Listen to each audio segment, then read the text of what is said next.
कि DGISI नदीम अंजुम को America में सफीर लगाए जाने की तजवीज़ है और शायद इनकी भी यही ख्वाहिश है। इलेक्शन का बड़ा काम था, वो हो गया, अब इनकी जगह DGISI कोई और साहब होंगे। पाल क्यों रखे हैं? इनका कोई काम तो है नहीं, बेसाब खर्चा करते हैं हम लोग। और at the end of the day general साहब, हम जरदारी साहब के बारे में बात कर रहे हैं।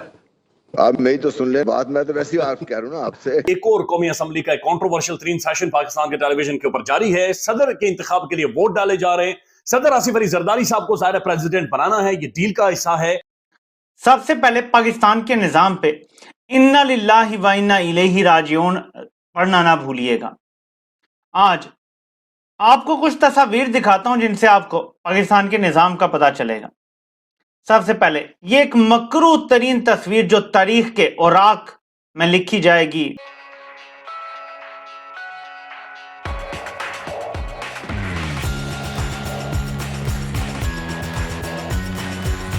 ये तयशुदा मामलात का हिस्सा है, लेकिन सबसे ज्यादा मुश्किल किसे पड़ी हुई है? सबसे ज्यादा मुश्किल इस वक्त इस्लामाबाद हाई कोर्ट के मुअज़्ज़ज़ चीफ जस्टिस आमिर फारूक साहब को पड़ी हुई है, जो इस सारे सेशन को प्रिजाइड कर रहे हैं और उनके सामने नारे लगाए जा रहे हैं कि इमरान खान जिंदाबाद, तेरा यार मेरा यार, कैदी नंबर 804 इमरान खान तो होगा। और बार बार उन्हें कहना पड़ता है मैं बाहर निकाल दूंगा, आवाजें बंद हो जाती हैं, आवाजें म्यूट हो जाती हैं, वो कहते हैं मैं एक्सपेल कर दूंगा, प्लीज खामोश हो जाएं, सब खामोश हो जाएं। लेकिन एक आवाज है जो उनके सामने थमने का नाम नहीं ले रही है, और वो सिर्फ एक ही आवाज है, तेरा यार मेरा यार इमरान खान, इमरान खान। आमिर फारूक साहब के सामने क्या हालात बने हुए हैं, कितनी ज्यादा उनके लिए उन्हें मुश्किल हो रही है, सिर्फ ये एक 50-52 सेकंड की वीडियो देख लें, आपको अंदाजा हो जाएगा। कीजिए प्लीज, इससे प्लीज ये ना कीजिए।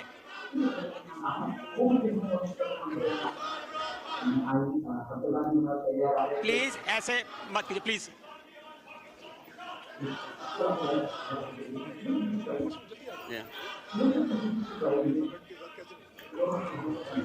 वो सेनेट का काउंटर वो है, दूसरा वाला है, साथ वाला।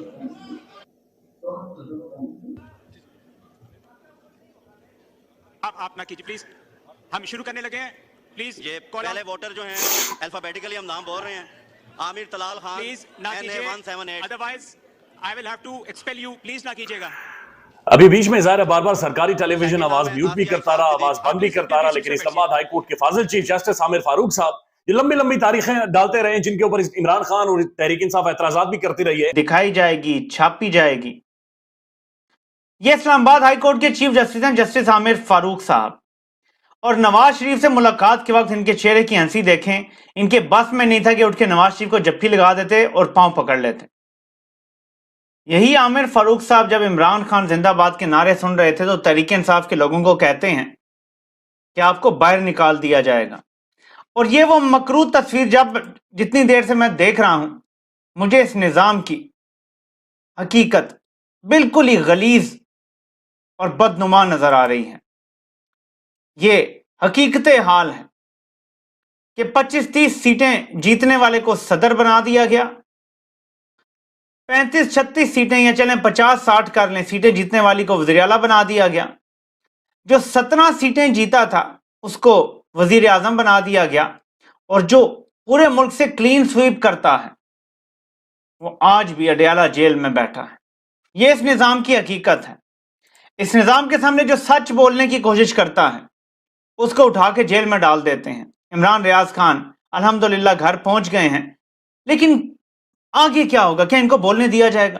क्या इमरान रियाज खान को अब अपनी फैमिली का सोचना पड़ेगा और खामोश होना पड़ेगा, या वो बोलेंगे तो फिर उठा लिया जाएगा? ये जुल्म का निज़ाम है जो पाकिस्तान में चल रहा है।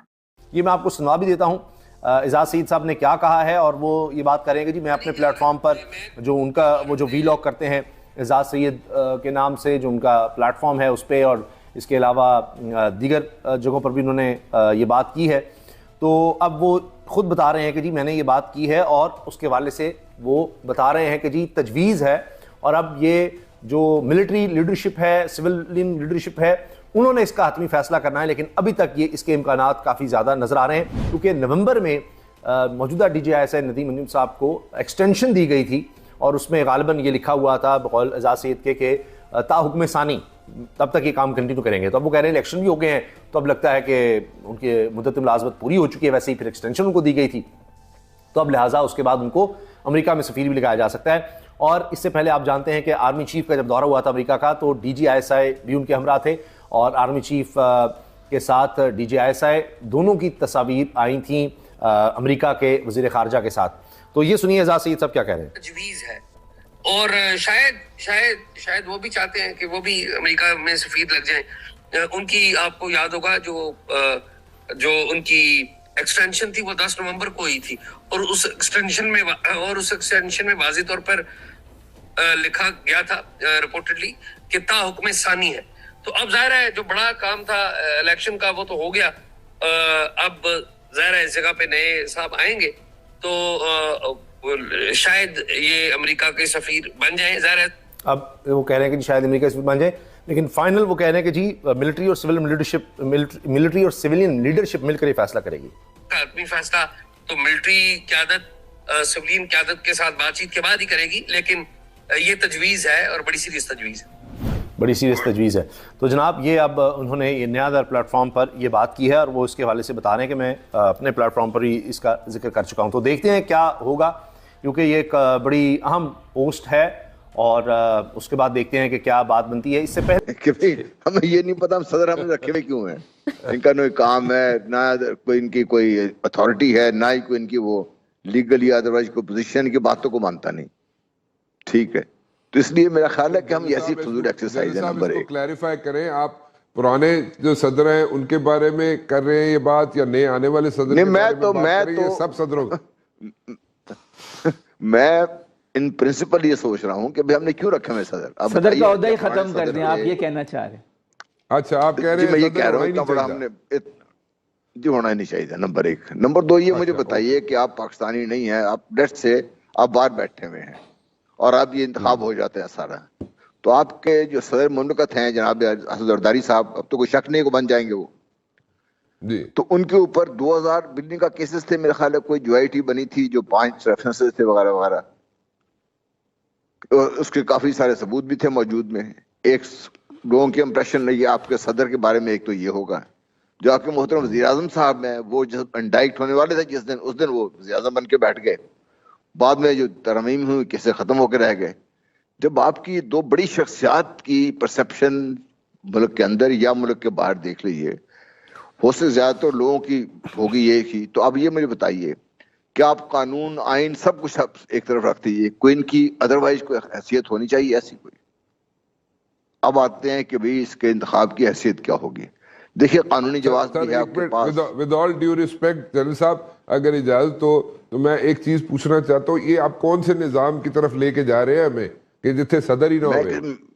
मैं किसी निजाम की तरफ लेके नहीं जा रहा, मैं ऐसे ये पूछ रहा हूँ आप लोगों से। मुझे बताएं ना, आप लोग समझ आ रहे हैं ज्यादा मुझसे, मुझे बताइए कि हमने रखा हुआ क्यों है भाई। एक मैं ये पूछ रहा हूँ सिर्फ। सर वो आर्टिफिशियल इंटेलिजेंस का जमाना है, रोबोटिक्स का कोई सदर रख लें, वो मतलब है ताकि खर्चा भी मतलब वैसे मतलब जो आपने वैसे ही आपने हर एक में यस होना है, तो सदर ने अगर यस ही करना है हर चीज पे, तो जब प्राइम मिनिस्टर ने एक बात कर दी तो खत्म हो जानी चाहिए बात। उससे खाम खा खर्चा कर रहे हैं बाद में फजूल ऐसी, और फिर खाम खा कोई ये सदर ने ये कर दिया, सदर ने वो कर दिया, सदर ने ये कानून तोड़ दिया, सदर ने फलाना कानून तोड़ दिया।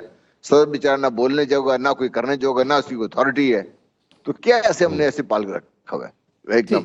तो दूसरा जो मैंने बात की वो भी आपके सामने है। अब तीसरा देखिए, कॉन्स्टिट्यूशनली जो भी आपकी कॉन्स्टिट्यूशन इदारे हैं, हमारा इलेक्शन कमीशन है, उसने फैसला कर दिया है, अब उसको आप क्या करेंगे, अदालतों में लेके जाएंगे ना। तो मैं पहले भी ये बार है ये कहता हूँ कि जो हमारे सियासी मसाइल हैं वो पहले हमने अदालतों में फंसा के रखे थे, अब फिर अदालतों में फंस के रह जाएंगे।